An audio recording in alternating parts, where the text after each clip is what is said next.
മഹാനായ ആദരവായ പ്രവാചകൻ നബി മുഹമ്മദ് മുസ്തഫ സല്ലല്ലാഹു അലൈഹി വസല്ലമ തങ്ങൾ തന്റെ സ്വഹാബത്തിന് പറഞ്ഞു കൊടുത്ത കഥ ഏതാണ്?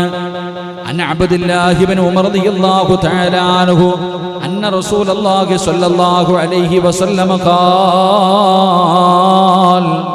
ഉദ്ദിബതു ഇംറഅത്തുൻ ഫീ ഹിർറത്തിൻ സജനത്ഹാ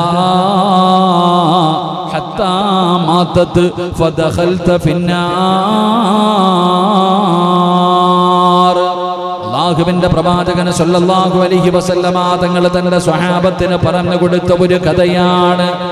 എന്റെ പ്രിയപ്പെട്ട സഹോദരങ്ങളും സഹോദരിമാരും മനസ്സിലാക്കുന്നതിന് വേണ്ടി ഒന്ന് ഓർമ്മപ്പെടുത്തുകയാണ്. റസൂലുള്ളാഹി തങ്ങൾ പറഞ്ഞു കൊടുക്കുന്ന പടച്ചറപ്പിനെ ഭയന്നുകൊണ്ട് അല്ലാഹുവേ ഒരുപാട് സൽക്കർമ്മങ്ങൾ ചെയ്തുകൊണ്ട് ജീവിച്ചിരുന്ന ഒരു പെണ്ണുണ്ടല്ലോ, ആ പെണ്ണൊരു പൂച്ചയ്ക്ക് ഭക്ഷണം കൊടുക്കാതെ വെള്ളം കൊടുക്കാതെ പടച്ചവനെ ഭൂമിയിലേക്ക് കടന്നു ചെന്നിട്ട് തനിക്ക് കഴിക്കാനുള്ള ആഹാരങ്ങൾ കഴിക്കാൻ വിടാതെ ഒരു പെണ്ണ് അല്ലാഹുവേ പൂച്ചയെ കെട്ടിയിട്ടതിന്റെ പേരില് ആ പെണ്ണ് നരകത്തിലേക്ക് കടന്നു പോയെന്ന് നബി മുഹമ്മദ് മുസ്തഫ സല്ലല്ലാഹു അലൈഹി വസല്ലമ തങ്ങൾ പറഞ്ഞു കൊടുക്കുന്ന നിസ്കരിക്കാത്തതിന്റെ പേരിലല്ല, ഖുർആൻ ഓതാത്തതിന്റെ പേരിലല്ല, സദഖയും സകാത്തും കൊടുക്കാത്തതിന്റെ പേരിലല്ല, റമദാനിൽ നോമ്പ് പിടിക്കാത്തതിന്റെ പേരിലല്ല. പടച്ചവനെ ഒരുപാട് സൽക്കർമ്മങ്ങൾ ചെയ്യുന്ന പെണ്ണായിരുന്നു, ഒരുപാട് നന്മകൾ ചെയ്യുന്ന പെണ്ണായിരുന്നു. പക്ഷേ തന്റെ വീട്ടിലൊരു പൂച്ചയെ കെട്ടിയിട്ട് ഭക്ഷണം കൊടുക്കാതെ അതിനെ പട്ടിണിക്കിട്ടതിന്റെ പേരില് അല്ലാഹു ആ പെണ്ണിന് നരകം കൊടുത്തെന്ന് നബി മുഹമ്മദ് മുസ്തഫ സല്ലല്ലാഹു അലൈഹി വസല്ലമ തങ്ങൾ പറയുകയാണ്. എന്നിട്ട് പ്രവാചകൻ അവിടെ പറഞ്ഞു കൊടുക്കുന്ന സ്വഹാബ അന്നൻ നബി സല്ലല്ലാഹു അലൈഹി വസല്ലമ ഖാല ബൈന റജുലിൻ ബിത്തരീഖ് ഇസ്തദ്ദ അലൈഹിൽ അത്ശു.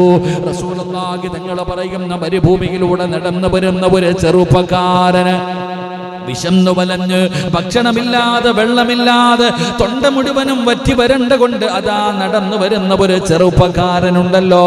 ഒരു കിണർ കാണുമ്പോ പടച്ചവനെ പെട്ടെന്ന് കിണറ്റിന്റെ അകത്തിറങ്ങിയിട്ട് തന്റെ ദാഹം തീർക്കുകയാണ്. ആവശ്യം വയറ് നിറയുന്നത് വരെ വെള്ളം കുടിക്കുകയാണ്.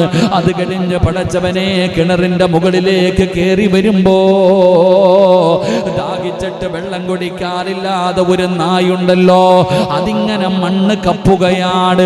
അതിന് ദാഹം കൊണ്ടത് ചെയ്യുകയാണെന്ന് മനസ്സിലായപ്പോ തെറ്റുകൾ ചെയ്ത് നടന്നിരുന്ന ചെറുപ്പക്കാരൻ അല്ലാഹുവേ ഒരുപാട് പാപങ്ങൾ ജീവിതത്തിൽ ചെയ്തവനാണ്. പക്ഷേ ഒരു നായി വെള്ളത്തിന് വേണ്ടി കിടന്ന് പിടയുന്നത് കണ്ടപ്പോ കിണറ്റിന്റെ അകത്തേക്ക് ഇറങ്ങിയിട്ട് താൻ ധരിച്ചിരുന്ന ഷൂസിന്റെ അകത്തൽപ്പം വെള്ളമെടുത്തു കൊണ്ടുവന്ന് ആ നായിക്ക് കുടിക്കാൻ കൊടുത്തപ്പോ അല്ലാഹുവിന്റെ റസൂൽ അവിടെന്ന് പറയുകയാണ്, അല്ലാഹുവിന്റെ റസൂൽ അവിടെന്ന് പറയുന്നു, ആ നായിക്ക് ആ മനുഷ്യൻ വെള്ളം കൊടുത്തപ്പോ അല്ലാഹു ആ മനുഷ്യന് കൊടുത്ത പ്രതിഫലം എന്തെന്നറിയുമോ? ഫസഖാ ഖൽബാ ഫശകറല്ലാഹു ലഹു ഫഗഫറ ലഹു. അല്ലാഹുവിന്റെ പ്രവാചകൻ പറയുന്നു, ആ മനുഷ്യന്റെ പാപങ്ങൾ മുഴുവനും അല്ലാഹു പുറത്തു കൊടുക്കുകയാണ്. അല്ലാഹു ന്റെ പാപങ്ങൾ മുഴുവനും പുറത്തു കൊടുത്തു. അവന് സ്വർഗത്തിന്റെ അവകാശിയാണ്. അല്ലാഹുവിന്റെ അനുഗ്രഹങ്ങൾ കൊണ്ട് നിറച്ച പാലരുവികളും തേനിരുവികളും എടുക്കുന്ന പടച്ചറപ്പിന്റെ സ്വർഗമുണ്ടല്ലോ. ലോകത്ത് കടന്നു വന്ന 1,24,000 പരം വരുന്ന പ്രവാചകന്മാര്, അംബിയാ, മുർസലീങ്ങള്, ശുഹദാക്കള്, സഹാബത്ത്, താബീങ്ങള്, തബഉ താബീങ്ങള്, ഇമാമുമാര്, ഔലിയാക്കന്മാര്, സയ്യിദന്മാര്, ഹാഫിളീങ്ങള്, ആലിമീങ്ങള്, പണ്ഡിതന്മാര്, ഹജ്ജ് ചെയ്തവര്, നിസ്കരിച്ചവര്, ഖുർആൻ ഓതിയവര്, ഖുർആൻ പഠിച്ചവര്, അങ്ങനെ അല്ലാഹു ഇഷ്ടപ്പെട്ടവര് കടന്നു പോകുന്ന പടച്ചറപ്പിന്റെ സ്വർഗത്തിലേക്ക് വിശന്നു വലഞ്ഞു കിടന്ന ഒരു നായിക്ക് കുടിക്കാൻ വെള്ളം കൊടുത്തപ്പോ ആ മനുഷ്യൻ അല്ലാഹു സ്വർഗം കൊടുത്തെന്ന് നബി മുഹമ്മദ് മുസ്തഫ സല്ലല്ലാഹു അലൈഹി വസല്ലമ തങ്ങൾ പറയുമ്പോ സ്വഹാബത്ത് ചോദിക്കുകയാണ്, ഖാലൂ യാ റസൂലല്ലാഹ് അല്ലാഹുവിന്റെ നബിയേ വഇന്ന ലനാ ഫിൽ ബഹായിമി ലഅജ്റാ മുത്തുനബിയോട് ചോദിക്കുകയാണ് നാൽക്കാലികൾക്ക് മൃഗങ്ങൾക്ക് നന്മ ചെയ്തതിന് പകരം പ്രതിഫലം കിട്ടുമോ? അല്ലാഹുവിന്റെ റസൂല് പറയുകയാണ് ഏത് കരളുള്ള ഏത് വസ്തുവിന് നിങ്ങൾ നന്മ ചെയ്താലും നിങ്ങൾക്ക് അതിന് പകരം പ്രതിഫലമുണ്ടെന്ന് നബി മുഹമ്മദ് മുസ്തഫ സല്ലല്ലാഹു അലൈഹി വസല്ലമ തങ്ങൾ പറയുകയാണ്. പ്രവാചകൻ പറഞ്ഞു കൊടുത്ത കഥ ഇതാണ്. അതുകൊണ്ട് എല്ലാ ജീവജാലങ്ങളോടും കരുണ കാണിക്കണം, എല്ലാവരോടും നിങ്ങൾ കരുണ കാണിക്കണം. എന്നിട്ട് പ്രവാചകൻ തന്റെ സ്വഹാബത്തിനോട് പറഞ്ഞു കൊടുക്കുകയാ നബി ഹുറൈറ റളിയല്ലാഹു തആല അൻഹു അന്ന റസൂലുള്ളാഹി സ്വല്ലല്ലാഹു അലൈഹി വസല്ലം ഖാല ബൈനമാ റജുലൻ യംശി ബിത്വരീഖ് വജദ ഹുസ്ന ശൗഖി ഫഅഖദു ഫസകറല്ലാഹു ലഹു ഫഗഫറ ലഹു. സ്വർഗ്ഗത്തെ കുറിച്ച് പറയുമ്പോ, സ്വർഗ്ഗത്തിന്റെ അനുഗ്രഹങ്ങളെ കുറിച്ച് പറയുമ്പോ, സ്വർഗ്ഗത്തിന്റെ പദവികളെ കുറിച്ച് പറയുമ്പോ എല്ലാവരും ചോദിക്കുന്ന ഉസ്താദേ സ്വർഗ്ഗത്തിൽ ഞങ്ങൾക്ക് എങ്ങനെയാ പോകാൻ കഴിയുക? ഒരുപാട് നന്മകൾ ചെയ്തവർക്കല്ലേ പോകാൻ കഴിയൂ. എങ്കിലും മുത്തുനബി പറഞ്ഞു തരികയാണ് ഒരു മനസ്സിന് സ്വർഗം കൊടുത്തത് എങ്ങനെയെന്നറിയുമോ? അല്ലാഹുവിന്റെ പ്രവാചകൻ അവിടെന്ന് പറയുകയാണ് സ്വർഗത്തിലേക്ക് കടന്നുപോയ ഒരു ചെറുപ്പക്കാരന്റെ ചരിത്രം മുത്തുനബി പറഞ്ഞു കൊടുക്കുകയാ. ഏത് ചെറുപ്പക്കാരനെന്നറിയുമോ? അല്ലാഹുവിന്റെ റസൂല് പറയുകയാണ് ഒരു ചെറുപ്പക്കാരൻ വഴിയിലൂടെ നടന്നു പോകുമ്പോ, പടച്ചവനെ വഴിയിൽ കിടന്ന ജനങ്ങൾക്ക് ഉപദ്രവമുണ്ടാകാൻ സാധ്യതയുള്ള ഒരു കമ്പെടുത്തു മാറ്റിയതിന്റെ പേരില് അല്ലാഹു ആ മനുഷ്യന് സ്വർഗം കൊടുത്തെന്ന് നബി മുഹമ്മദ് മുസ്തഫ സല്ലല്ലാഹു അലൈഹി വസല്ലമ തങ്ങൾ പറഞ്ഞു കൊടുത്ത സ്വഹാബത്തിനോട് സ്വർഗത്തെക്കുറിച്ച് പറയുമ്പോൾ സഹാബികളൊക്കെ ഇങ്ങനെ അത്ഭുതപ്പെട്ടിരിക്കുക. പടച്ചോനെ ഞങ്ങളൊക്കെ എങ്ങനെ ഇതിനകത്ത് പോകാം? ജീവിതത്തിൽ പോകാൻ ഒരു നന്മയും ചെയ്തു വെച്ചിട്ടില്ലല്ലോ. സഹാബത്തിനോട് പറഞ്ഞു കൊടുത്തു. വഴിയിലൂടെ നടന്നു പോയപ്പോ ജനങ്ങൾക്ക് ഉപദ്രവമായി കിടക്കുന്ന ഒരു കമ്പെടുത്ത് മാറ്റിയിട്ടൊരു മനുഷ്യൻ സ്വർഗത്തിൽ പോയി. അള്ളാഹു നമുക്ക് ഈമാൻ നൽകുമാറാകട്ടെ. ഇത്ര എളുപ്പമുള്ള കാര്യമാണ്, ഇത്ര സിമ്പിളല്ലേ? നമ്മൾ ചോദിക്കും ഉസ്താദ് ഇത്രയേ ഉള്ളൂ. ഇൻഷാ അല്ലാഹ് നമ്മൾ പോകും. നമ്മൾ 100 കമ്പെടുത്ത് മാറ്റിയാലും പോകൂല. കാരണം എന്ത്? റോഡിൽ കിടക്കണ 100 കമ്പെടുത്ത് മരം വീണ് കിടന്ന ആ മരം മുറിച്ചാലും നമ്മൾ പോകൂല സ്വർഗത്തിൽ. കാരണം എന്ത്? അത് ചെയ്യുമ്പോൾ നമ്മൾ അതിന്റെ വീഡിയോ പിടിച്ച് യൂട്യൂബിലിടും. അതുകൊണ്ടാണ് അല്ലാഹു കാക്കട്ടെ. നമ്മളിപ്പോൾ റോഡിലൊരു മരം വീണാൽ ആ മരമെടുത്ത് മുറിച്ചു മാറ്റുമ്പോൾ ഫേസ്ബുക്കിലും യൂട്യൂബിലും വാട്സപ്പിലും പത്രത്തിലും വരുവോ? എങ്കിൽ മുറിച്ചു മാറ്റും. അങ്ങനെ മുറിച്ചു മാറ്റുന്നവന്റെ കാര്യമല്ല പറഞ്ഞ. അങ്ങനെ മുറിച്ചു മാറ്റാൻ എല്ലാവരും ഉണ്ട്, അങ്ങനെ ചെയ്യാൻ എല്ലാവരും ഉണ്ട്. പടച്ചവനെ പുല്ലില്ലാത്ത സ്ഥലത്ത് കൊണ്ട് ചെടി നടുക, വലിച്ചു പറിച്ച് കളയുക. കാടില്ലാത്ത സ്ഥലത്ത്, വേസ്റ്റ് ഇല്ലാത്ത സ്ഥലത്ത് വേസ്റ്റ് കൊണ്ടുവന്ന് ഇട്ടിട്ട് വാരുക.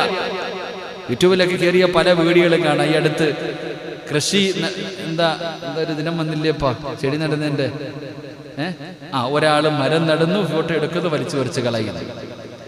2 കൊണ്ടുവന്ന് വേസ്റ്റ് കൊണ്ടുവന്ന് തട്ടിയിട്ട് വൃത്തിയാക്കുന്നു. വീഡിയോ ലൈവ് പോയത് അറിഞ്ഞില്ല പാവപ്പെട്ടവർ. അതാ മനസ്സിലാക്കേണ്ടത്. പലരും എന്തിന്? നമ്മുടെ രാജ്യത്തിന്റെ പ്രധാനമന്ത്രി തന്നെ ആലോചിക്കുക, പല വീഡിയോകളും നമ്മൾ കണ്ടതാ. ഇതൊക്കെയാണ് ഇന്നത്തെ അവസ്ഥ. അപ്പൊ നമ്മൾ ചിന്തിക്കണം, നമ്മൾ റോഡിൽ കിടക്കണ എന്ത് കണ്ടാലും എടുത്ത് ഒരാളിപ്പോ തന്നെ ഇപ്പൊ നോക്കിക്കേ, പല വീഡിയോകൾ കാണാം. കണ്ണിന് കാഴ്ചയില്ലാത്ത ഒരാളുടെ കൈ പിടിച്ചുകൊണ്ട് പോയാലും ഇങ്ങനെ പലതും. ഇതൊക്കെ ഏതാണ്ട് റസൂലുള്ളാഹി സ്വല്ലല്ലാഹു അലൈഹി വസല്ലം തങ്ങൾ പറഞ്ഞു, ഇതാരും കാണണില്ല നീ കമ്പെടുത്ത് മാറ്റണത്. റോഡിൽ കിടക്കുന്ന ഒരു കല്ലെടുത്ത് മാറ്റുന്നത് ആരും കാണുന്നില്ല. അള്ളാഹുവിൻ്റെ തൃപ്തി കരുതിയിട്ടാണ് നീ ചെയ്യേണ്ടത്. ഫോട്ടോയുമില്ല, വാട്സപ്പുമില്ല, ഫേസ്ബുക്കുമില്ല, ഒന്നുമില്ല. അങ്ങനെ ചെയ്യുമ്പോഴാണ് എൻ്റെ പ്രിയപ്പെട്ട സഹോദരങ്ങൾ, അങ്ങനെ ചെയ്യുമ്പോഴാണ് അള്ളാഹുവിൻ്റെ തൃപ്തി ലഭിക്കുക. അപ്പോഴാ സ്വർഗത്തിൽ പോകുക. അള്ളാഹു ഭാഗ്യം നൽകുമാറാകട്ടെ. നിങ്ങളെയൊന്നും പറഞ്ഞല്ല, നിങ്ങളൊക്കെ ഫോട്ടോ എടുക്കേണ്ട ആൾക്കാരാണ്. കാരണം പഞ്ചായത്തിൻ്റെ ആൾക്കാരായതുകൊണ്ട് കേട്ടാ. ഇൻഷാ അല്ലാഹ്. ഇപ്പോഴോ JCB ഒക്കെ കൊണ്ടുവന്നിട്ട് പള്ളിയുടെ ഫ്രണ്ടൊക്കെ ഒന്ന് വൃത്തിയാക്കി. എന്താ ക്ലിയർ? മരമൊക്കെ മുറിക്കാറായോ? ഇൻഷാ അല്ലാഹ്. അത്ത ഒരുപാട് നല്ല കാര്യം ചെയ്തിട്ട് പോയി. ടെൻഷൻ അടിച്ചിരുന്നിട്ട് കാര്യമൊന്നുമില്ല. ദുആ ചെയ്താൽ നിങ്ങൾക്ക് നല്ലതുപോലെ പോകാം. അള്ളാഹു ഭാഗ്യം കൊടുക്കട്ടെ. നമ്മളങ്ങനല്ല. നിങ്ങൾ ചിന്തിക്കുക, സമയത്തെങ്കിൽ പറയാൻ പറ്റുമോ? ഈ പായിപ്പാട് പള്ളിയിൽ ഇങ്ങനത്തെ ഒരു സാഹചര്യത്തിൽ ഇത്രയും പേര് കൂടി പറയാൻ പറ്റുമോ? അത് തന്നെ, അതാണ് മറ്റുള്ളവർക്ക് പോലും അസൂയ തോന്നുന്ന രീതിയിൽ ആളുകൂടിയില്ലേ, അത് അദ്ദേഹത്തിൻ്റെ ജീവിതത്തിൽ ഏതെങ്കിലും നന്മയാകാം. അതുകൊണ്ട് അത്തായ്ക്ക് അങ്ങനെ പോകാൻ പറ്റിയെന്ന് പറഞ്ഞിട്ട് നെളിഞ്ഞിരുന്നാൽ പറ്റൂലട്ടാ.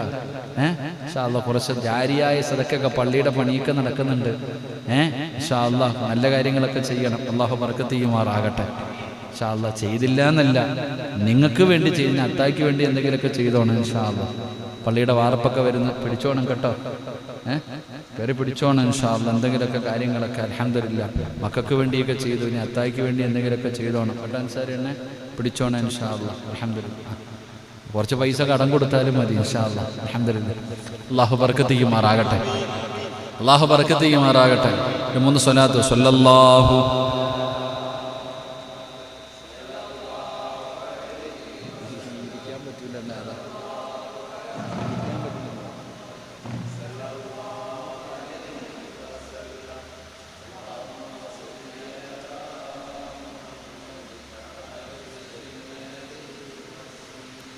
അല്ലാഹു സ്വീകരിക്കുമാറാകട്ടെ.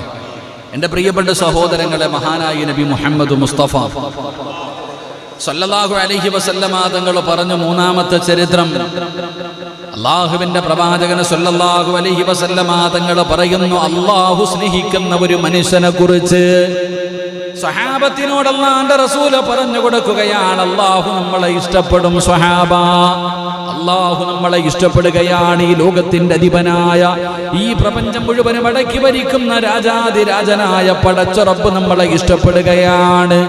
എപ്പോഴാണ് അല്ലാഹു നമ്മളെ ഇഷ്ടപ്പെടുന്നത്? അല്ലാഹുവിന് സുജൂദ് ചെയ്യുന്നതിന് വേണ്ടി പള്ളി കെട്ടിക്കൊടുക്കുമ്പോ മാത്രമല്ല, പള്ളിക്ക് വേണ്ടി സദഖ കൊടുക്കുന്ന സമയത്ത് മാത്രമല്ല, അല്ലാഹുവേ ഹജ്ജിന് പോകുന്ന സമയത്ത് മാത്രമല്ല, ലക്ഷങ്ങൾ പാപങ്ങൾക്ക് സദഖ കൊടുക്കുമ്പോഴും മാത്രമല്ല, നോമ്പ് പിടിക്കുന്ന സമയത്ത് മാത്രമല്ല, പരിശുദ്ധമായ ഖുർആൻ പഠിക്കുകയും ഓതുകയും പ്രവർത്തിക്കുകയും ചെയ്യുന്ന സമയത്തു മാത്രമല്ല, അല്ലാഹു ഇഷ്ടപ്പെടുന്ന ഒരടിമയെ കുറിച്ച് പ്രവാചകൻ അവിടുന്ന് പരിചയപ്പെടുത്തുകയാ. അല്ലാഹു സ്നേഹിക്കണോ, അല്ലാഹു ഇഷ്ടപ്പെടണോ? മഹാനായ നബി മുഹമ്മദ് മുസ്തഫ സല്ലല്ലാഹു അലൈഹി വസല്ലമ തങ്ങൾ നബി ഹുറൈറ റളിയല്ലാഹു തആല അൻഹു അനിൻ നബി സല്ലല്ലാഹു അലൈഹി വസല്ലം അന്ന റജുലൻ സാറ അഖാ أقله في قرية أخرى فأسدى الله له على مدرجتي. അല്ലാഹുവിന്റെ പ്രവാചകൻ സല്ലല്ലാഹു അലൈഹി വസല്ലമ തങ്ങൾ പറയുകയാണ്, അതാ പടച്ചവനെ, ഒരു മനുഷ്യന് സുഖമില്ലാതെ കിടക്കുന്ന ഒരു രോഗിയെ സന്ദർശിക്കാൻ പോകുകയാണ്. തന്റെ കുടുംബക്കാരനാകട്ടെ കൂട്ടുകാരനാകട്ടെ, അല്ലാഹു ഇഷ്ടപ്പെടുന്ന ഒരു മനുഷ്യനാരെന്നറിയുമോ? പായിപ്പാട് നിന്റെ കുടുംബത്തിൽ രോഗം പിടിച്ച് കിടക്കുന്നവർ, ബുദ്ധിമുട്ടിൽ കിടക്കുന്നവർ, പ്രയാസത്തിൽ കിടക്കുന്നവർ, നിന്റെ വാപ്പയുടെ കുടുംബക്കാരുണ്ട്, ഉമ്മയുടെ കുടുംബക്കാരുണ്ട്, വാപ്പാടെ കൂട്ടുകാരുണ്ട്, നിനക്ക് പരിചയമുള്ള പലരുമുണ്ട്. അല്ലാഹുവിന്റെ റസൂൽ പറയുകയാണ്, ഏതെങ്കിലും ഒരു മനുഷ്യനെ നീ സന്ദർശിക്കാൻ പോയാൽ, ഏതെങ്കിലും ഒരു മനുഷ്യനെ നീ സന്ദർശിക്കാൻ പോയാ, ഒരു ചെറുപ്പക്കാരൻ ഇങ്ങനെ നടന്നു പോകുമ്പോ അല്ലാഹുവിന്റെ മലക്കുകൾ കടന്നു വന്നിട്ട് ചോദിക്കുന്നു, നീ എവിടെ പോവുകയാണ്? അല്ലാഹുവിന്റെ മലക്ക് മനുഷ്യന്റെ രൂപത്തിൽ കടന്നു വരികയാണ്. തന്റെ കൂട്ടുകാരനെ കാണാൻ പോകുന്ന മനുഷ്യനോട് മലക്കുകൾ ചോദിക്കുന്നു, നീ എവിടെ പോവുകയാണ്? ഞാൻ എൻ്റെ കൂട്ടുകാരനെ കാണാൻ പോവുകയാണ്. എന്തെങ്കിലും നേട്ടമുണ്ടോ? എന്തെങ്കിലും നേട്ടം പ്രതീക്ഷിച്ചിട്ടാണോ? ആ മനുഷ്യൻ അവിടെ നിന്ന് പറഞ്ഞു കൊടുത്തു, അല്ലാഹുവിന്റെ തൃപ്തി കരുതിയിട്ട് പോകുകയാ. ആ സമയത്താണ് മലക്ക് പറയുന്നത്, മനുഷ്യ, ഞാൻ അല്ലാഹുവിന്റെ മലക്കാണ്, ഞാൻ അല്ലാഹുവിന്റെ മലക്കാണ്. മനുഷ്യന്റെ രൂപത്തിൽ വന്നതാണ്, മനുഷ്യന്റെ രൂപത്തിൽ വന്നതാണ്. അല്ലാഹു നിന്നെ ഇഷ്ടപ്പെടുന്നു മനുഷ്യ. ഒരു രോഗം പിടിച്ച് കിടക്കുന്ന ഒരു മനുഷ്യനെ സന്ദർശിക്കാൻ പോയാൽ ആ സന്ദർശനത്തിലൂടെ നിനക്ക് കിട്ടുന്ന പ്രതിഫലം എന്തെന്നറിയുമോ? അല്ലാഹു നിന്നെ ഇഷ്ടപ്പെടുമെന്ന് നബി മുഹമ്മദ് മുസ്തഫ ഒന്നാമത്തെ പ്രതിഫലം അല്ലാഹുവിന്റെ സ്നേഹം നിനക്ക് ലഭിക്കുകയാണ്. പരസ്പരം സന്ദർശിക്കുന്നതിലൂടെ അല്ലാഹു നിന്റെ പാപം പൊറുക്കുകയാ. നിന്റെ ഓരോ ചുവട്ടടികൾക്കും അല്ലാഹു നന്മ തരികയാണ്. ഓരോ ചുവട്ടടിക്കും നിന്റെ പാപം പൊറുക്കുന്നു, നിനക്ക് നന്മ എഴുതുന്നു, നിനക്ക് പദവി ഉയർത്തുന്നു. അല്ലാഹു നിന്റെ പാപങ്ങൾ മുഴുവനും പദാ പുറത്തു തരികയാണ്. റസൂലുള്ളാഹി തങ്ങൾ പറഞ്ഞത് എന്തെന്നറിയുമോ? ഇദാ ആദർ റജുലു അഖാ ഖാലല്ലാഹു ലഹു തിബ്ത വതഅബ മംശൂഖാ വതബവഅതു മൻസിലൻ ഫിൽ ജന്നാ.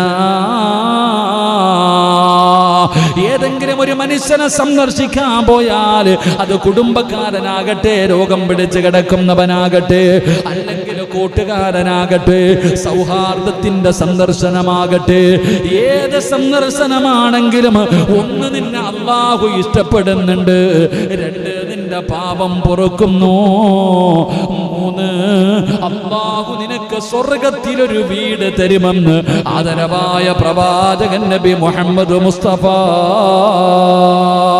സല്ലല്ലാഹു അലൈഹി വസല്ലമ തങ്ങൾ പറയുകയാണ്, ഒരു സന്ദർശനം നടത്തുന്നതിലൂടെ രോഗം പിടിച്ച് കിടക്കുന്നവനാകട്ടെ, വാപ്പാടെ കുടുംബക്കാർ, ഉമ്മയുടെ കുടുംബക്കാർ, ഉമ്മ മരിച്ചുപോയി, വാപ്പ മരിച്ചുപോയി, അതോടുകൂടി ബന്ധങ്ങളൊക്കെ തീർന്നു. ഇന്നത്തെ തലമുറയ്ക്ക് പരിചയപ്പെടുത്തു കൊടുക്കണം, ഇത് അത്താടെ അനിയന്റെ മോന്റെ മോൻ പരിചയപ്പെടുത്താം. പലർക്കും ഇന്ന് പരിചയം, സ്വന്തം ബന്ധങ്ങൾ അറിയുന്നില്ല. എന്റെ പ്രിയപ്പെട്ട സഹോദരങ്ങളെ, കുടുംബത്തിൽ കിടക്കുന്നവർ, കൂടപ്പിറപ്പുകൾ രോഗം പിടിച്ചു കിടന്ന, ഇപ്പൊ പിന്നെ കൊറോണ ആയതുകൊണ്ട് ആ പരിസരത്തോട്ട് തന്നെ പോക്കില്ല. കൊറോണ ആയിക്കഴിഞ്ഞാൽ തന്നെ ഭർത്താവിന് കൊറോണ ആണെങ്കിൽ ഭാര്യ ഓടി രക്ഷപ്പെടുന്നു, വാപ്പായിക്കാണെങ്കിൽ മക്കൾ ഓടി രക്ഷപ്പെടുന്നു. പലരും ഈ അടുത്ത് എവിടെയോ പോയപ്പോൾ ഞാൻ ചോദിച്ചു, എൻ്റെ ഒരു കുടുംബക്കാരൻ, എൻ്റെ ഒരു പരിചയത്തിലെ കുടുംബത്തോട് ഞാൻ ചോദിച്ചു, എൻ്റെ മക്കളൊക്കെ പടച്ചോനെ വരണില്ല മോനെ, വരണില്ല മോനെ, കുറെ കാലമായി വരുന്നില്ല. വാപ്പായ്ക്ക് കച്ചവടം കടയൊക്കെ ആയത് കാരണം, കടയിലേക്ക് പോയി കച്ചവടത്തിനൊക്കെ പോകുന്നത് കാരണം കൊറോണ അത്തായിക്ക് വരാൻ സാധ്യത കൂടുതലായതുകൊണ്ട് മക്കൾ വരണില്ല അത്തായമ്മയും കാണാൻ, വാപ്പാനെയും ഉമ്മാനെയും കാണാൻ വന്നില്ല. അൽഹംദുലില്ലാ, ഞാനിങ്ങനെ ചിന്തിച്ചു. പിറ്റേ ആഴ്ച പോയപ്പോൾ പറഞ്ഞു അവക്ക് കൊറോണ ആയെന്ന്. ആ വരാത്ത വീട്ടിലിരുന്നവർക്ക് അല്ലേ, വാപ്പാനെയും ഉമ്മാനെയും കാണാൻ വരാത്തത് കാരണം, വാപ്പ കടയിൽ പോകുന്നത് കാരണം കൊറോണ വരാൻ സാധ്യതയുണ്ട്, അതുകൊണ്ട് വന്നാൽ കിട്ടുമെന്ന് പറഞ്ഞിട്ട് ഇവള് വർഷങ്ങളായിട്ട് വീട്ടിൽ വരക്കില്ല. പിറ്റേ ആഴ്ച ഞാൻ പോയപ്പോൾ പറഞ്ഞു, ഉസ്താദെ ദുആ ചെയ്യണം, മോനെ സിറാജെ ദുആ ചെയ്യണോടാ, അവക്ക് കൊറോണ ആണെന്ന്. അപ്പോൾ എവിടെ നിന്ന് വന്നു? അതാ നമ്മൾ മനസ്സിലാക്കേണ്ടത്. അള്ളാഹു ഈമാൻ നൽകുമാറാകട്ടെ, അള്ളാഹ് ഈമാൻ നൽകുമാറാകട്ടെ. എൻ്റെ പ്രിയപ്പെട്ടവരെ, ഞാൻ പറഞ്ഞത് സ്വന്തം മാതാപിതാക്കളെ ഒന്ന് തുറന്നിടുപ്പ, സ്വർഗത്തിന് ഇന്ന് ഇത്തിരി കാറ്റ് കെട്ടിട്ട, കബറാളികൾക്കെങ്കിലും വഴി കേൾക്കാൻ പറ്റുമോ? തുറന്നിടും ഇൻഷാ അല്ലാഹ്. അൽഹംദുലില്ലാ, അതൊന്നും കുത്തണ്ട ഇൻഷാ അല്ലാഹ്, തുറന്നിടും ഇൻഷാ അല്ലാഹ്. പള്ളി ഇങ്ങനെ കണ്ടുകൊണ്ടെങ്കിലും പണി കാണുമ്പോഴെങ്കിലും മനസ്സിനൊരു സന്തോഷമാണ്. വാർപ്പിൻ്റെ സമയമായി, കമ്പിയൊക്കെ അടിച്ചു തുടങ്ങി, തട്ടൊക്കെ അടിച്ചു തുടങ്ങി. ഇൻഷാ അല്ലാഹ് എങ്ങനെ വാർക്കുമെന്ന് അല്ലാഹ്ക്ക് മാത്രമേ അറിയത്തുള്ളൂ. കുഴപ്പമില്ല മോനെ, മഴയൊക്കെ നല്ലതല്ലേടാ, മഴയൊക്കെ ഇപ്പം നമുക്ക് തടയാൻ പറ്റുമോ? അല്ലാഹ് തരണല്ലേ ഇൻഷാ അല്ലാഹ്. അല്ലാഹു ബർക്കത്ത് ചെയ്യുമാറാകട്ടെ. ഇങ്ങനെ ഇപ്പോൾ പള്ളിയുടെ വാർപ്പിന് എന്തോ അൻസാരി നാസറിനൊക്കെ ഉണ്ടായിരിക്കണം, പള്ളിയുടെ വാർപ്പിനൊക്കെ തട്ടടിച്ചു തുടങ്ങി. പക്ഷെ ഇനി എന്താ വഴി? അല്ലാഹു അഅലം. പടച്ചോനൊരു വഴി തുറന്നു തരും, അതാണ് ആകെ പ്രതീക്ഷ ഇൻഷാ അല്ലാഹ്. ഒരുപാട് പേര് അൽഹംദുലില്ലാ നമ്മുടെ പള്ളിക്ക് വേണ്ടി സംഭാവന നൽകി. ഇപ്പം തന്നെ മംഗലാപുരത്തുള്ള ഒരു കുടുംബം നമ്മുടെ പള്ളിക്ക് വേണ്ടി അൽഹംദുലില്ലാ 1,10,000 രൂപ നമ്മുടെ പള്ളിക്ക് തരാൻ തീരുമാനിച്ചിട്ടുണ്ട്. അവർ പറഞ്ഞു, ഉസ്താദ് ഞങ്ങളുടെ വീട് വരെ ഒന്ന് വരണം, അതാ വെച്ചിരിക്കുന്ന കണ്ടീഷൻ. ഉസ്താദ് ഞങ്ങളുടെ വീട്ടിൽ വന്നൊന്ന് ദുആ ചെയ്യണം. അങ്ങനെ പലരും, അല്ലാതൊന്നും പറ്റത്തില്ല. അപ്പോൾ അവർ കിട്ടിയൊരു അവസരം അൽഹംദുലില്ലാ. അല്ലാഹു അവർക്കൊക്കെ ആഫിയത്തും ദീർഘായുസ്സും കൊടുത്ത് അനുഗ്രഹിക്കുമാറാകട്ടെ. അവരുടെ പിതാവാണെന്ന് തോന്നുന്നു, മരണപ്പെട്ടു പോയിട്ടുണ്ട്. അദ്ദേഹത്തിൻ്റെ പേരിലാണ് ഒരു ജാരിയായ സദക്ക. 4-5 പെമ്മക്കള. അല്ലാഹു എല്ലാവർക്കും നല്ല ജീവിതം കൊടുത്ത് അനുഗ്രഹിക്കുമാറാകട്ടെ. മക്കളില്ലാത്ത കുട്ടികളുണ്ട്. അല്ലാഹു കരുണക്കടലായ പടച്ചുറബ് ഈ മജ്ലിസിൻ്റെ ബറക്കത്ത് കൊണ്ട് അല്ലാഹു സ്വാലിഹീങ്ങളായ മക്കളെ കൊടുത്ത് അനുഗ്രഹിക്കുമാറാകട്ടെ. ഒരുപാട് പേര് നമ്മുടെ പള്ളിക്ക് വേണ്ടി 5,000-ഉം 10,000-ഉം നമ്മുടെ പള്ളിക്ക് വേണ്ടി തന്നവർ, വീണ്ടും വീണ്ടും സ്വർണം വരെ തന്നവർ, 3 പ്രാവശ്യം 5,000-ഉം 10,000-ഉം ഒക്കെ തന്നവർ നമ്മളോട് വീണ്ടും ദുആ വസിയ്യത്ത. ഉസ്താദേ, ആരുടെ കല്യാണം കഴിഞ്ഞ് ഇനി അടുത്തത് എൻ്റെതാണ്, ഇങ്ങനെ ദുആ ചെയ്യാൻ വേണ്ടി. അൽഹംദുലില്ലാ, നമ്മുടെ മജ്ലിസ് നമുക്ക് ചെറുതായിട്ട് തോന്നുന്നു, പക്ഷെ അള്ളാഹുടെ മുന്നിൽ ഈ മജ്ലിസിന് വലിയ മഹത്വമുണ്ട്. അതുകൊണ്ട് തന്നെയാണ് ഓരോ മനുഷ്യൻ്റെയും അവരവരുടെ ആഗ്രഹങ്ങൾ അൽഹംദുലില്ലാഹ് മജ്ലിസിലെ ദുആ കൊണ്ട് നടക്കുന്നത്. അള്ളാഹു നമുക്ക് ഈമാൻ നിലനിർത്തി തരുമാറാകട്ടെ. അതുകൊണ്ട് ഞാൻ പറഞ്ഞു വന്നത്, രോഗ സന്ദർശനം നടത്തുക, കുടുംബ സന്ദർശനം നടത്തുക, സൗഹാർദ്ദ സന്ദർശനമൊക്കെ നടത്തുക. ഇനിയിപ്പോൾ പായിപ്പാട് പള്ളിയിൽ നിന്ന് എല്ലാവരും സന്ദർശനം നടത്താൻ സമയമായി. ഇത് അടക്കണമെങ്കിൽ പായിപ്പാട് മുഴുവനും ഒന്ന് സന്ദർശനം നടത്തണം, എങ്കിലേ നടക്കത്തുള്ളൂ ഇൻഷാ അല്ലാഹ്. ഷാജി കബിന് ഒന്നും കേൾക്കത്തില്ല, സെക്രട്ടറി കേട്ടോ. പക്ഷെ അത് ഇനി നാട്ടിലിറങ്ങിയിട്ടൊരു സന്ദർശനമുണ്ട്. എല്ലാ വീടുകളിലും പോയി സന്ദർശനം നടത്തിയാൽ മാത്രമേ നമ്മുടെ പള്ളി വാർക്കാൻ പറ്റത്തുള്ളൂ കേട്ടോ. എൻ്റെ മുഖത്ത് നോക്കിയിട്ട് കാര്യമില്ല ഇൻഷാ അല്ലാഹ്. അള്ളാഹു എല്ലാ ഖൈറിലാക്കുമാറാകട്ടെ. സാരി എണ്ണൻ്റെ സന്തോഷമില്ല പറയാൻ. അൽഹംദുലില്ലാഹ് ഒക്കെ നടക്കുമെന്ന് പടച്ച റബ്ബ് ഒരു വഴി കാണിച്ചു തരും ഇൻഷാ അല്ലാഹ്. ഒരു ചരിത്രമുണ്ട്, കേൾക്കുമ്പോൾ മനസ്സിലാവും. അൽഹംദുലില്ലാഹ്. സത്യം പറഞ്ഞാൽ ഞാൻ ഇന്നൊരു വിഷയം പ്രസംഗിക്കാൻ എടുത്തിട്ട് അങ്ങ് നിർത്തിയ പള്ളി നിർമ്മാണവും പള്ളി പരിപാലനവും. ഞാൻ ഇന്നൊരു വിഷയം എടുത്തതാണ് പ്രസംഗിക്കാൻ. ഞാനിങ്ങനെ 2 വിഷയം നോക്കി. 1 പള്ളി നിർമ്മാണം, 2 പള്ളി പരിപാലനം. 2 ഇപ്പോഴത്തെ സമയത്ത് ചേർന്നതല്ല. അതിപ്പോൾ പറയാൻ പറ്റിയൊരു വിഷയമല്ല. ഞാനത് എടുത്തു വെച്ചിട്ട് ഞാൻ പിന്നെ ഇൻഷാ അല്ലാഹ് പിന്നീട് അത് ജുമായ്ക്ക് ഒരു ദിവസം പ്രസംഗിക്കാണ് വിചാരിച്ചു. പള്ളി പരിപാലനവും പള്ളി നിർമ്മാണവും ഇത് നമുക്ക് ഇൻഷാ അല്ലാഹ് ജുമായ്ക്ക് ഒരു ദിവസം പ്രസംഗിക്കണം. അതിന് 40 പേര് കൂടിയാൽ പോരല്ലോ. കൊറോണ കാരണം അതിങ്ങനെ മുടങ്ങി കിടക്കാം. ഇൻഷാ അല്ലാഹ് അൽഹംദുലില്ലാഹ്. അല്ലാഹു ഈമാൻ നൽകുമാറാകട്ടെ. അല്ലാഹു ഈമാൻ നൽകുമാറാകട്ടെ. മഹാനായി നബി മുഹമ്മദ് മുസ്തഫ സല്ലല്ലാഹു അലൈഹി വസല്ലമ തങ്ങൾ സഹാബത്തിന് പറഞ്ഞു കൊടുത്ത ഒരു ചരിത്രം. അൻ അബീ ഹുറൈറത റളിയല്ലാഹു തആല അൻഹു അന്ന റസൂലുള്ളാഹി സ്വല്ലല്ലാഹു അലൈഹി വസല്ലം قال رجل لا تصدقن بصدقة فخرج بصدقة فوضعها في يد السارق فأصبحوا. മഹാനായ നബി സല്ലല്ലാഹു അലൈഹി വസല്ലമ തങ്ങൾ പറയുന്നു, ഒരു മനുഷ്യൻ ഒരു ദിവസം ഒരു മനുഷ്യൻ നിയ്യത്ത് ചെയ്തു, ഇന്ന് ഒരു ദാനധർമ്മം ഞാൻ ചെയ്യുമെന്ന് അവിടെ നിന്നിട്ട് തീരുമാനിച്ചു. നബി സല്ലല്ലാഹു അലൈഹി വസല്ലമ തങ്ങൾ പറയുന്നു, ഈ മനുഷ്യൻ തീരുമാനമെടുത്തു, ഞാൻ ഇന്ന് ആർക്കെങ്കിലും സദഖ കൊടുക്കും. അങ്ങനെ വീട്ടിലേക്ക് കടന്നു ചെന്നു. ആ മനുഷ്യൻ ഇങ്ങനെ സദഖയൊക്കെ റെഡിയാക്കി വെച്ചിട്ട് രാത്രി എല്ലാവരും ഉറങ്ങിക്കഴിയുമ്പോൾ ഈ മനുഷ്യന് സദഖയുമായിട്ട് ഇറങ്ങുക. ഇങ്ങോട്ട് നോക്ക്, ഇത് കേൾക്കേണ്ട ഒരു ചരിത്രമാണ്, പഠിക്കണം. നമ്മുടെയൊക്കെ കൊടുപ്പും ഈ കൊടുക്കണ സദഖയും തമ്മിലുള്ള വ്യത്യാസം. ആ മനുഷ്യൻ രാവിലെ പറഞ്ഞു, ഇൻഷാ അല്ലാഹ് ഞാൻ ഇന്നൊരു സദഖ കൊടുക്കും. അങ്ങനെ രാത്രിയായി സദഖയുടെ എല്ലാം എടുത്തു വെച്ചു. അങ്ങനെ മണ്ണങ്ങനെ എല്ലാം എടുത്തു വെച്ചിട്ടുണ്ട്. പണ്ടൊരു സദഖയുടെ കഥ പറയുന്നുണ്ട്. ഒരു വാപ്പ സദഖ, പണ്ടൊക്കെ പള്ളികളിൽ ഈ ആൾക്കാർ വന്ന് കിടക്കാറുണ്ട്. പള്ളിയിലൊക്കെ പണ്ടത്തെ കാലഘട്ടങ്ങളിൽ അങ്ങനെ, സഹാബത്തിന്റെ കാലഘട്ടങ്ങളിൽ പള്ളികളിൽ ആൾക്കാർ കിടക്കാറുണ്ട്. അപ്പൊ ഈ ആൾക്കാർ സദഖ കൊണ്ടുവന്നിട്ട് ഇവർ കിടക്കുന്നതിന്റെ തലയുടെ അടിയിൽ വെച്ചിട്ട് പോകും. കാരണം എന്തേ? വലത് കൈ കൊണ്ട് കൊടുക്കുന്നത് ഇടത് കൈ അറിയരുതെന്നാ, അതിന് പ്രതിഫലം കൂടുതലുണ്ടെന്നാ. അപ്പൊ ഉറങ്ങിക്കിടക്കുന്ന ആൾക്കാരുടെ തലകണയുടെ അടിയിൽ കൊണ്ടുവന്നിട്ട് ഇങ്ങനെ കിഴി കൊണ്ടുവന്ന്, പൈസയുടെ കിഴി കൊണ്ടുവന്ന് വെച്ചിട്ട് പോകും. പടച്ചനെ എന്ന ചരിത്രം പറയുക, ഒരു വാപ്പ മകന്റെ സ്വന്തം വാപ്പ തന്നെ സദഖ കൊണ്ട് വെച്ചത് മകനായിപ്പോയി. അപ്പൊ ചരിത്രം പറയുകയാണ്, അന്നത്തെ കാലഘട്ടങ്ങളിൽ സുബഹിക്കൊക്കെ രാത്രി കിടന്നിട്ട് രാവിലെ എഴുന്നേക്കുന്ന മനുഷ്യൻ തലയുടെ അടിയിൽ നോക്കും അത്ര ആരെങ്കിലും വെച്ചിട്ടുണ്ടോ എന്ന്. അങ്ങനെ ഒരു കാലമുണ്ടായിരുന്നു. അല്ലാഹു ഈമാൻ നൽകുമാറാകട്ടെ. അല്ലാഹു ഈമാൻ നൽകുമാറാകട്ടെ.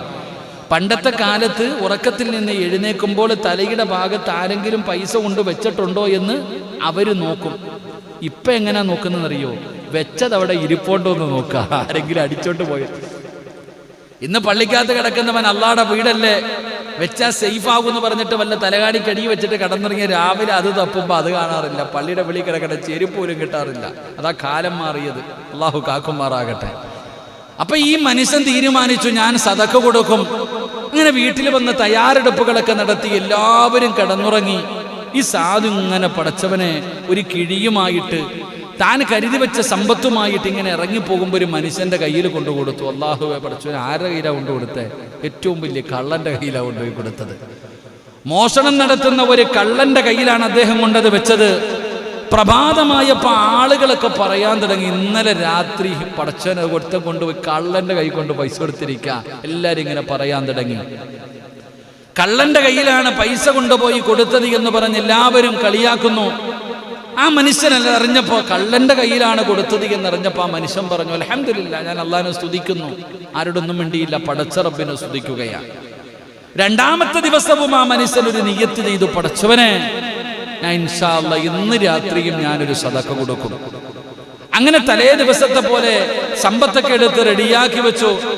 രാത്രിയായി ഇങ്ങനെ ഇറങ്ങി നടക്കുമ്പോ ഒരു പെണ്ണിങ്ങനെ റോഡിലൂടെ വഴിയിലൂടെ നടന്നു പോകുന്നു. ആരും കാണാതെ പെട്ടെന്ന് കൊണ്ടുപോയി പെണ്ണിന്റെ കയ്യിലേക്ക് ഒരു സദഖ കൊടുത്തു. എന്നിട്ട് ഓടുകയാണ്. ആരുടെ കയ്യിലാണ് കൊണ്ട് കൊടുത്തത്? ആ നാട്ടിലെ ഏറ്റവും വ്യഭിചാരിയായ ഒരു പെണ്ണിന്റെ കയ്യിൽ, ശരീരം വിറ്റ് ജീവിക്കുന്ന ഒരു പെണ്ണിന്റെ കയ്യിലാണ് ഈ സമ്പാദ്യം കൊണ്ട് കൊടുത്തത്. രാവിലെ ആയപ്പോൾ നാട്ടുകാർ മുഴുവനും അറിഞ്ഞു, കളിയാക്കാൻ തുടങ്ങി. ഈ മനുഷ്യനെ നിറഞ്ഞപ്പോൾ അദ്ദേഹം പറഞ്ഞു അൽഹംദുലില്ലാ. അപ്പോഴും അല്ലാഹുവിനെ സ്തുതിച്ചു. അദ്ദേഹം മൂന്നാമത്തെ ദിവസവും തീരുമാനമെടുത്തു, ഇൻഷാ അല്ലാഹ് ഇന്ന് രാത്രി ഞാനൊരു സദഖ കൊടുക്കും. അങ്ങനെ തീരുമാനമെടുത്തു. എൻ്റെ പ്രിയപ്പെട്ട സഹോദരങ്ങളെ, രാത്രിയായി സമ്പാദ്യവുമായി ഇറങ്ങി. താൻ കരുതി വെച്ച സമ്പാദ്യവുമായിട്ട് ഇറങ്ങി കൊണ്ടുപോയി കൊടുത്തത് ആ നാട്ടിലെ ഏറ്റവും വലിയ സമ്പന്നന്റെ കയ്യിലാണ്. ആ നാട്ടിലെ ഏറ്റവും വലിയ പണക്കാരന്റെ കയ്യിലാണ് സമ്പാദ്യം കൊണ്ട് കൊടുത്തത്. പടച്ചവന് രാവിലെയായപ്പോൾ ചർച്ചയായി. സദഖ കൊണ്ട് കൊടുത്തത് ആ നാട്ടിലെ ഏറ്റവും വലിയ പിശുക്കന്റെ കയ്യിലാണ് കൊണ്ട് കൊടുത്തത്. ഏറ്റവും വലിയ സമ്പത്തുണ്ട്, അവൻ ഏറ്റവും വലിയ പിശുക്കനുവാ, ഇവന്റെ കയ്യിലാണ് കൊണ്ട് കൊടുത്തത് എന്ന് എല്ലാവരും ഇങ്ങനെ പറയുമ്പോഴും ആ മനുഷ്യൻ അപ്പോഴും പറഞ്ഞു അൽഹംദുലില്ലാ, അൽഹംദുലില്ലാ. എൻ്റെ പ്രിയപ്പെട്ടവരെ, ആ മനുഷ്യനൊരു കുറ്റബോധമുണ്ടായില്ല.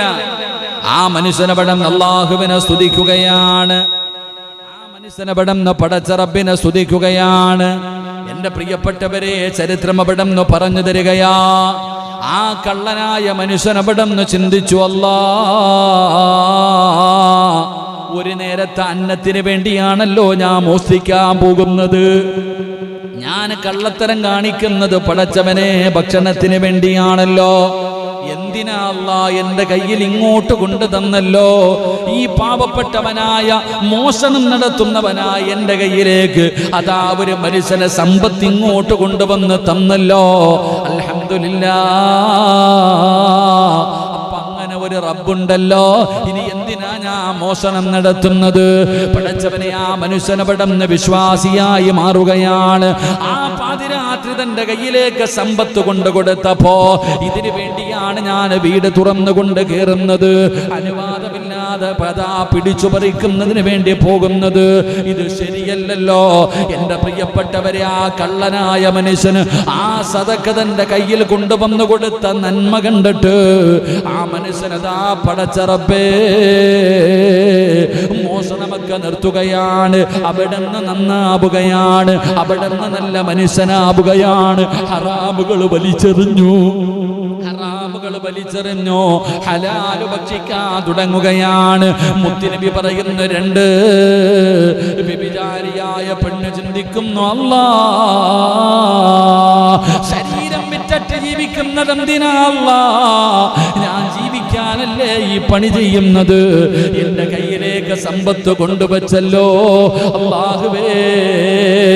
ആ പടച്ച റബ്ബിന് ഉണ്ടെങ്കിൽ ആൾ എന്തിനാ ഭയപ്പെടുന്നത്? അവിടുന്ന് വൃത്തികെട്ട സ്വഭാവങ്ങൾ മുഴുവനും മാറ്റുകയാണ്. അവിടുന്ന് മോശമായ സ്വഭാവം മാറ്റി ആ പെണ്ണും നന്നാവുകയാണ്. മൂന്നാമത് പടച്ചവനെ ഒരുപാട് സമ്പത്തുള്ള, ഒരുപാട് സമ്പത്ത് പടച്ച റബ്ബ് കൊടുത്ത ഏറ്റവും പിശുക്കനായ മനുഷ്യൻ ചിന്തിക്കുന്നു, അല്ലാ, ഇങ്ങനെയല്ലേ ചെയ്യേണ്ടത്? ഈ നാട്ടിലെ ഏതോ പാവപ്പെട്ടവന് എന്നെ പോലെ സമ്പന്നനല്ല, പോലെ സമ്പന്നനല്ല, ഏതോ ഒരു പാവപ്പെട്ടവന് പാതിരാത്രി മുഖം നോക്കാതെ ആളറിയാതെ എന്റെ കയ്യിൽ കൊണ്ടുവന്ന് തന്നല്ലോ. ഇത് അല്ലാഹു തന്നതല്ലേ, ഇങ്ങനെയല്ലേ കൊടുക്കേണ്ടത്? അവസാനം ആ ധനികനായ ആ പിശുക്കനായ മനുഷ്യനുണ്ടല്ലോ, തന്റെ സമ്പത്ത് പാവങ്ങൾക്ക് കൊടുക്കാൻ തുടങ്ങുകയാണ്. 3 പേരും അവിടെ നിന്ന് നന്നായി, 3 പേരും അവിടെ നിന്ന് നന്നായി. പ്രവാചകൻ സല്ലല്ലാഹു അലൈഹി വസല്ലമ തങ്ങൾ സ്വഹാബത്തിനോട് പറഞ്ഞു കൊടുക്കുകയാണ്, എന്റെ പ്രിയപ്പെട്ടവരെ, നിന്റെ ഉദ്ദേശത്തിന് അല്ലാഹു പ്രതിഫലം നൽകും, നിന്റെ നിയ്യത്തിന് അല്ലാഹു പ്രതിഫലം നൽകും.